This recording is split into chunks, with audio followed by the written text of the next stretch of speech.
Hello guys, welcome back to my channel. কেমন আছো তোমরা সবাই? আশা করি সবাই খুব ভালো আছো। আজকে তোমাদের জন্য নিয়ে এসেছি আর একটা ছোট্ট ব্লগ। তো তোমরা সবাই ভিডিওটা দেখো, দেখলে আশা করি সবার ভালো লাগবে। তো এখানে যে ভাই বিরিয়ানি খাচ্ছে, তো আমি আসার পর থেকেও বলছিল যে বিরিয়ানি খাবে বিরিয়ানি খাবে, বাট কার্তিক মাস থাকার জন্য ঘরে যেহেতু মাছ মাংস খাওয়া হয় না, তো তার জন্য আর হয়ে ওঠে নেই।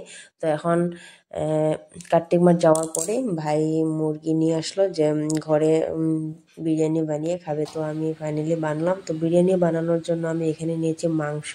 দেখতে পাচ্ছ এখানে ভাই 1.5 কেজি মাংস নিয়ে আসছে, আর এখানে হচ্ছে 1 কেজি চাউল, তারপরে আলু পেঁয়াজ রসুন এগুলো সব আমি নিয়ে নিচ্ছি। আর এখানে হচ্ছে কাঁচা বাদাম ভাজি, তারপরে হচ্ছে কিশমিশ আর কাজু এগুলো আমি ভেজে নিয়েছি। আর এখানে পেস্তা, তারপরে হচ্ছে এখানে যে মাংসটা আমি বসিয়ে দিয়েছি। আর এই যে দেখতে পাচ্ছ পিসগুলো ভাই নিজে ঘরে পিস করেছে, কত বড় বড় করে পিস করেছে, মানে ও রেস্টুরেন্ট থেকে আর বড় বড় পিস করেছে। আর এখানে ভাতটা বসিয়ে দেওয়া হয়েছে। তো তার আগে আমি চাউলটা ভিজিয়ে রেখে দিয়েছিলাম। আর যেখানে আমি বানাচ্ছি আর ভাই এদিকে ভিডিও করছে। তো আমি এদিকে মাটির উনুনে রান্না করছি, কারণ এই উনুনে মাংসটা উনুনে রান্না করলে মানে ভালো হয় আমার, আমি যেটা মনে করি যে আমার ভালো লাগে উনুনে রান্না করে।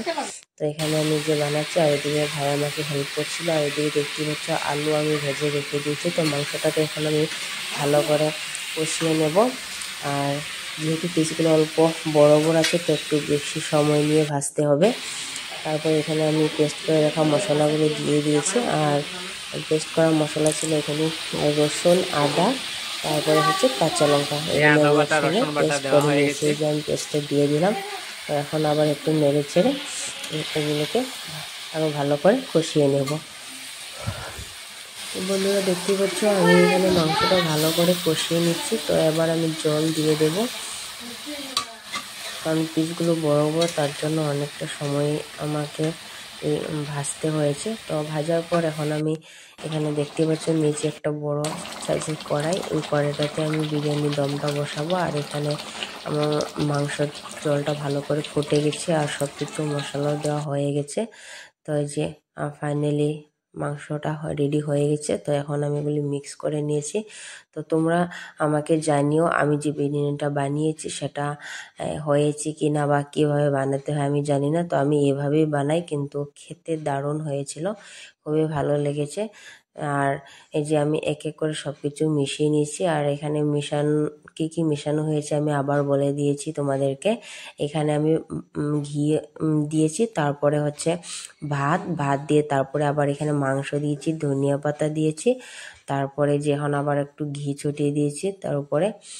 আর দিয়েছি কাঁচা বাদাম ভাজি, তারপরে কাজু কিশমিশ আর পেস্তা।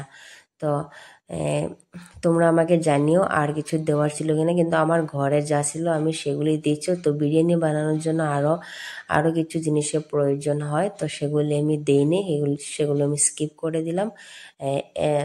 সেগুলি স্কিপ করার পরও মানে খেতে যে এতটুকু টেস্টি হবে সেটা আমি ভাবিনি, কিন্তু ভালোই হয়েছে। তো তোমরাও এভাবে বানিয়ে খেয়েও ভালো লাগবে।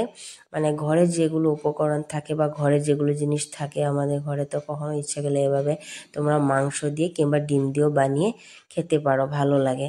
তো আমি খেয়েছি, তো সেই দিক থেকে আমি তোমাদেরকে বলছি। তো তোমরা যারা যারা ইচ্ছা হয় এভাবে বানিয়ে নিয়ে খেতে পারো। তো খুবই ভালো লাগছে আমাদের। তো তোমাদের কেমন লাগলো কমেন্টে জানিও। আর আমার পাশে থাকো। আর আমার চ্যানেলটিতে যারা যারা নতুন তারা আমার চ্যানেলটি প্লিজ সাবস্ক্রাইব করে দিও, আর পাশে থাকা বেল আইকনটি ক্লিক করে দিও, যাতে আমি যা যা ভিডিও দিই তোমরা সঙ্গে সঙ্গে পেয়ে যাও। আর বন্ধুরা আমি ভিডিওটা অনেকটা রাত্রে এডিট করছি, মানে রাত্র এখন 1টা বাজে, তো আমি তোমাদেরকে বলে দিচ্ছি। আর তার জন্য আমার আওয়াজটা একটু বসে গেছে, তো তোমরা একটু কষ্ট করে বুঝে নিও। তো টাটা, বাই বাই, অ্যান্ড দেখা হচ্ছে আবার নেক্সট ভিডিওর সাথে। তো তখন তোমরা সবাই ভালো থাকো, সুস্থ থাকো। আসছি আবার নেক্সট ভিডিও নিয়ে।